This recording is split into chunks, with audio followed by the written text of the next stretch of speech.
Now I'm able to keep my records.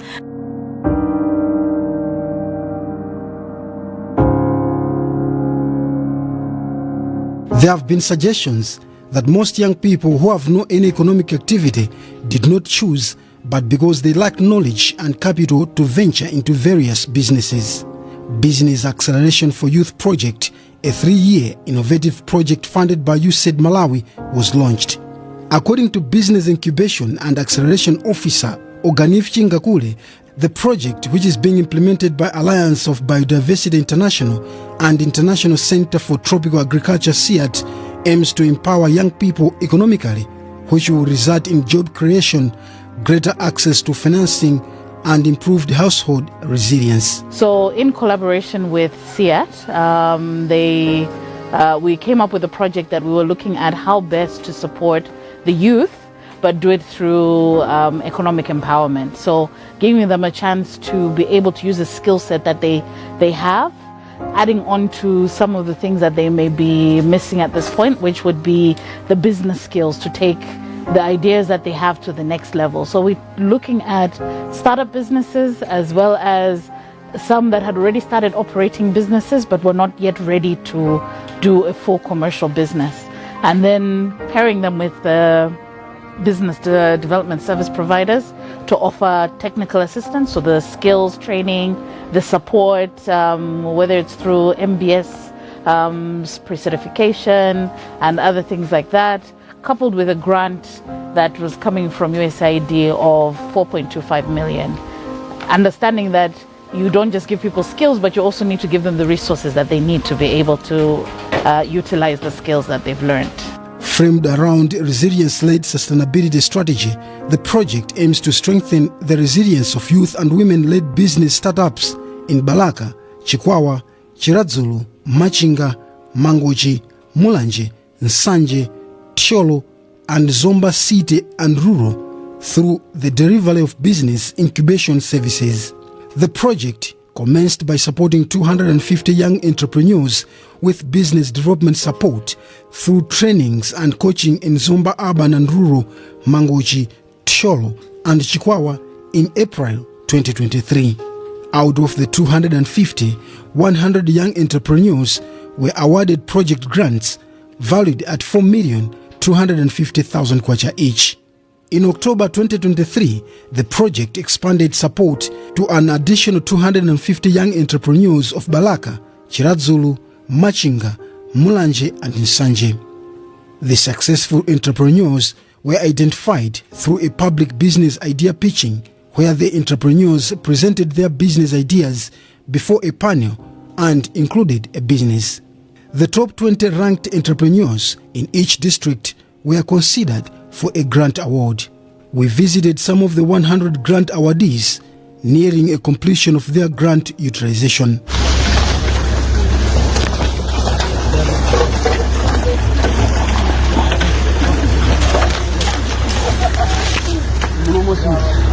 It helped me to boost my capital, because in the first place it was an idea, and it gave me like a seed capital to now take the idea into action.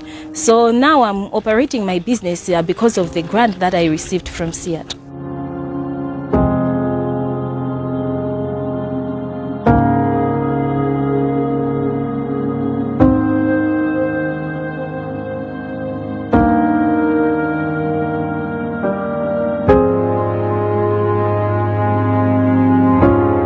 As I'm continuing to say it, or to grow in this oyster mushroom, I would also want to venture into button mushroom production, because I've realized that there is a very big gap in the button mushroom.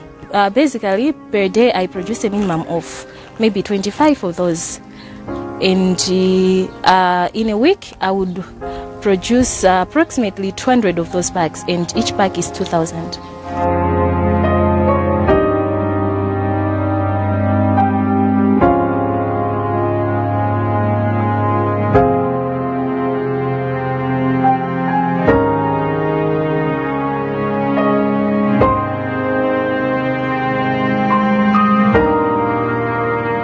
This kind of business, which is farming, I ventured it into since I had an opportunity of land, and also I see it that is already existing business, so it was easy to start it. The lesson learned from SEAT is much more about helping. So the spirit of helping, if we can spread it, if we can encourage it, we can assist each other, maybe as youths, those who are lacking, as I said, capital. So if we have that spirit of helping each other, it can be easy for others to venture into it. And also they gave us some techniques, especially on marketing and the likes. So those teachings also helped a lot, since there are some people have skills to produce something, but maybe when it comes to finding customers and the likes, it can be difficult. So they taught us that farming could be a business.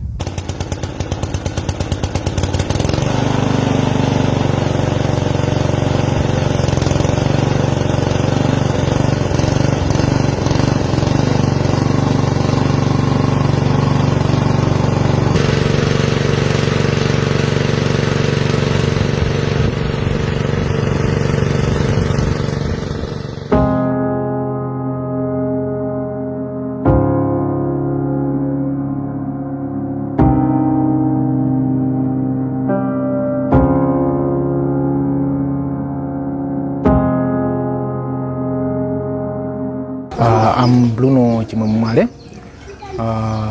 This business is called the BRC Bamboo Craft, and I'm the founder of BRC Bamboo Craft. Probably I think at that time I wanted to plant strawberry, but mostly I want to make bamboo planters. But with the work intensity that was there around that time, that was I think 2021, is when we had an idea to at least produce a bamboo cap. And that was the beginning of at least all this enterprise. And by that time, I think we just utilize, as you know, bamboo, the giant ones, they have a hole inside. We just utilize that particular hole and we cut it between the internodes, and we produce a cap. But with time, then we realized that I think we can do more research on this and make different products.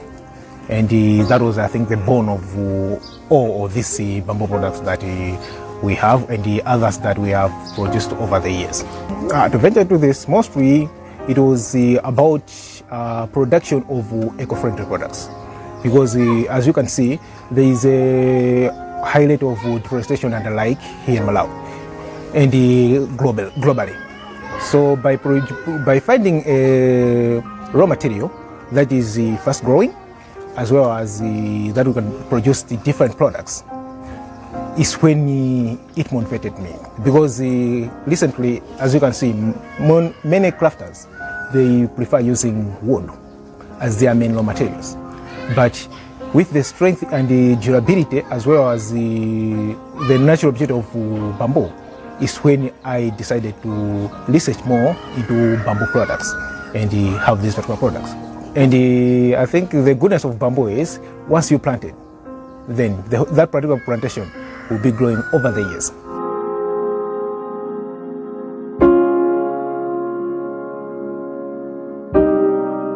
With the help of SEAT and USAID, they gave us training through MHub, and mostly it was about business. By the time, I was just doing business as not entrepreneurship. But over the time, after getting trainings from these trainers, MHub, is when we venture more into registering the business, as well as having more financial records and bookkeeping. By that time, when we were just doing it for fun and just for daily needs. But with time, is where we venture into fully business idea. And in terms of the support that we received from SEAT, at first we were using mostly a knife and hacksaws like manual tools. But with the help of the grant that we received, we have managed to procure machinery that mostly we are doing. It is making the work to be easier, and we can produce more products within a short period of time. Recently, we are two which we are doing these particular products, but we intend to employ more workers, because as we are talking about, mostly we only have the part-time workers, because the whole work starts from harvesting of the bamboos and the sourcing of the bamboos. Then we need to have at least 2 or 3 guys who help us in terms of harvesting, who help us in terms of transportation. And there is also, after harvesting, there is a treatment process that we need to follow. And there is a particular team which also help us little by little. 2 or 3 guys will be helping us based on the number of bamboo that we have procured at that particular point of time. And then in terms of crafting, mostly we are 2 who are doing the crafting. Particularly this business is mostly profitable, because recently a lot of people are looking for eco-friendly products, and most of our products that we are making are customized products, because we include pictures, even logos, or even we like to names or any ways that a customer wants. So there are a lot of people who are looking for these particular products because they are naturally made. What are these products, if you mention? We have got bamboo cups, we have got water bottles, we have trays, we have pens, pen holders, and I think we also have decorative products that we have. And it's not only limited to these particular products. Other customers give us the design that they want, and we craft those particular products for them. First of all, it's about self-dedication, about what do you want to achieve by the end of the day. After that is when you are business oriented, you need to be coached in terms of business development and financial, we're going to say financial records and the like, because that's the most crucial part of it before starting any business. Because most of the guys, we just think of when you start a business, it's all about we are making money, but there is a lot that is involved within business idea up to implementing of the business. So most people need to be coached in terms of business ideas. Thereafter is where you can be thinking of having more based on what do you want to do in your business.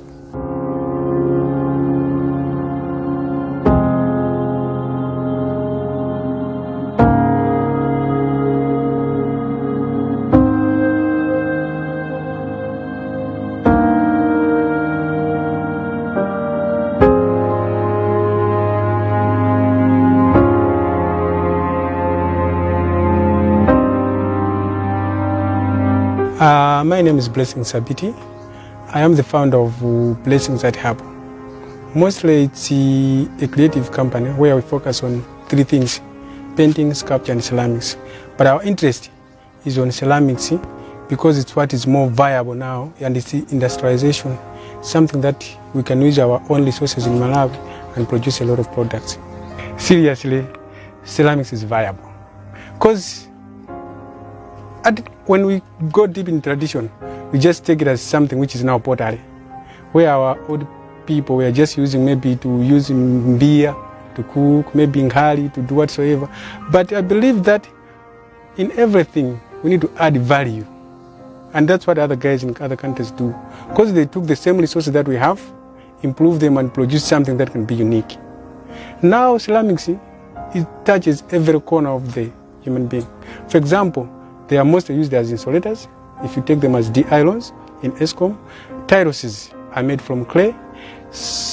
When we say insulators, they are part of, we call them refractories, or they are non-electric conductor, can say maybe like that. Then they are used in different equipment, like in Chichewa people say, and in the local wadoti.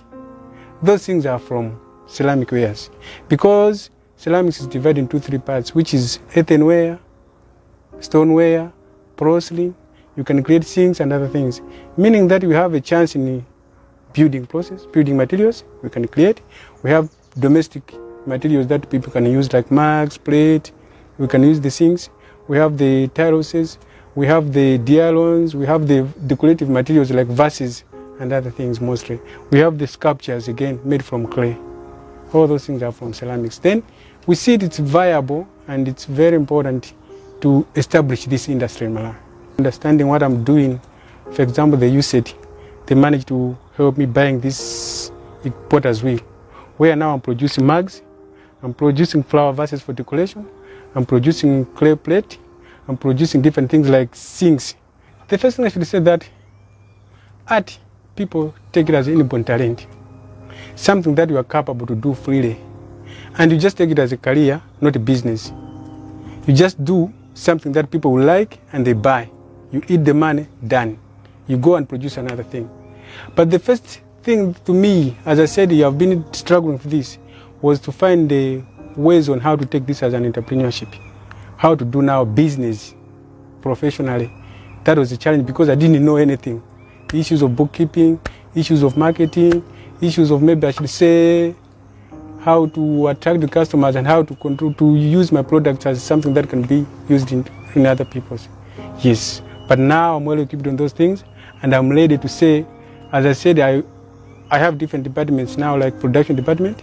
I have the raw material process department, the marketing things. Now I managed to use other guys, maybe like part-times, volunteering, to help me on those things where I don't know. Because I'm just an artist, I didn't know anything about those management. It means I need some expertise from other guys who can partner with me and work with me.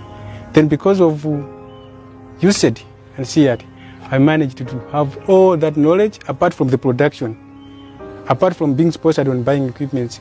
But I managed to have that knowledge so that I can use it on my business. Not just as a career that I can do and survive as a surviving artist, no. But now I'm wishing, dreaming to reach the industrial ceramics because of that. And I believe with the dream, the ceramic studio, ceramic company in Malawi can happen because we have all the resources that we can use. I should say another thing that I managed to gain from these guys of CIAD and the MHub was partnership in business. That has helped me a lot because when sourcing this thing, I felt like, because I remember when during the training I asked guys, can't you just take the money and buy things from us? Because most of us, our products are from outside Malawi. Then they said, no, we are going to give you money and source it on your own. I felt like it's a challenge that will help me again to grow. Because I end up partnering with other guys from Zimbabwe and South Africa in terms of sourcing the potter's wheels with the money they gave me. And I managed to partner with some guys now who are interested again, asking, do you do pottery in Malawi? Yes, I do here. But how is it in Malawi? I said, market is okay, but it's a challenge. It's equipment, materials, we have them. Then those guys are ready to partner with me in different way on how to supply me with materials, how to supply me with equipment and other things. Now, this is the milestone that I've taken by buying this thing, that I'm starting my studio. I'll be operating frequently and I'll be producing. When I have an order of something like flower vases, I'll be easily producing using these things. I got motivated to start a school business with the fact that Mangochi is well known of a low literacy level. So that one motivated me to start a preschool so as to instill love to the little ones, a love for school. I started my business in 2022, 1st November, when I started with 3 kids and we were learning on the veranda.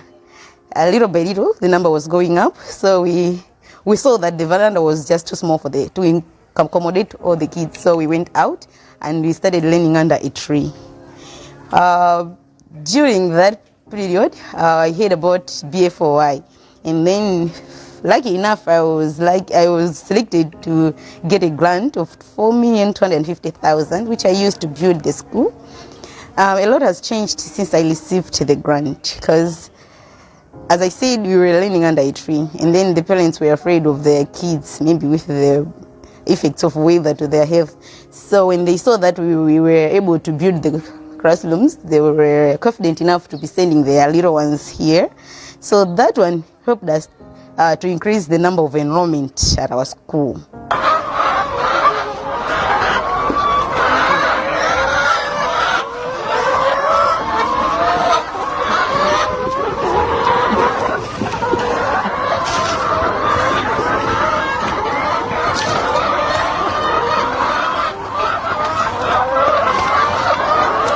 Currently, we are keeping layer chickens, about 300.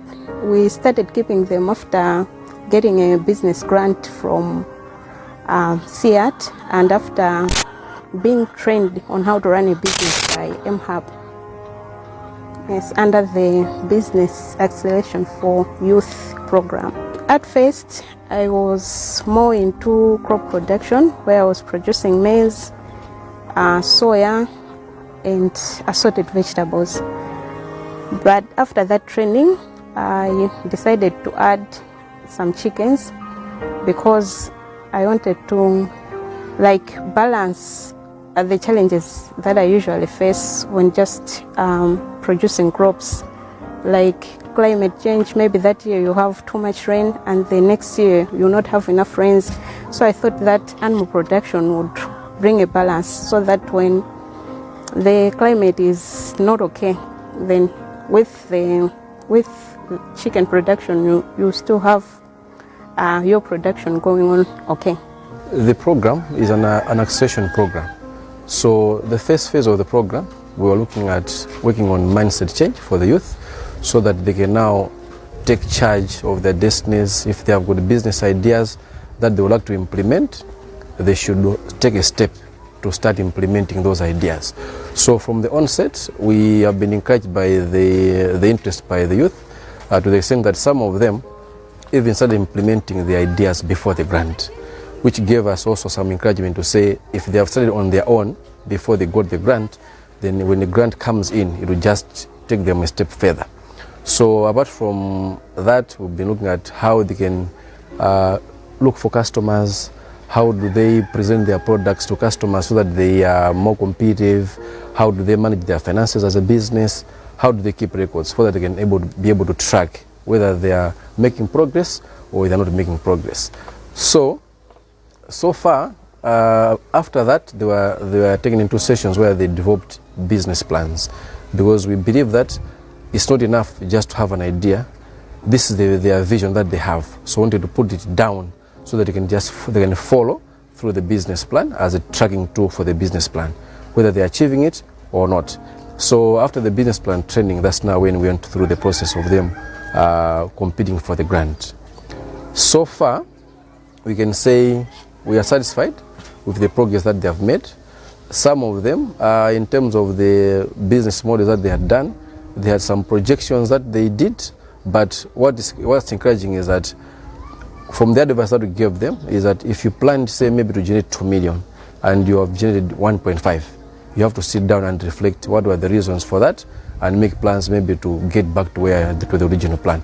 And so far, in terms of the implementation of the grant agreements, these youths had contracts that had milestones that they had to follow. As of now, we are happy that most of them, what was agreed and signed off with our partners, CIAT, is what these youths are following to implement their business ideas up to date. As you have seen, most of them, they have now so far received 2 tranches of the grant, and we are happy with the progress that they are making so far. Yeah, as a Department of Youth, as I already mentioned, this project has been one of a kind. Previously, most intervention has been targeting young people in areas of reproductive health and others. But this business acceleration has been so specific in empowering the youth economically. And on our side, we have been tracking the youth, and we have seen an impact that this project has brought about. Most of the young people that have benefited are those young people who had just an idea on about doing business, but with the support that they received from USAID, they have been able to set up vibrant youth businesses, and they have also been able to recruit fellow youths in their businesses. Empowering young people economically which can result in job creation, is a key to national progress. And if Malawi is to achieve its 2063 agenda, one of its ways should be through youth empowerment.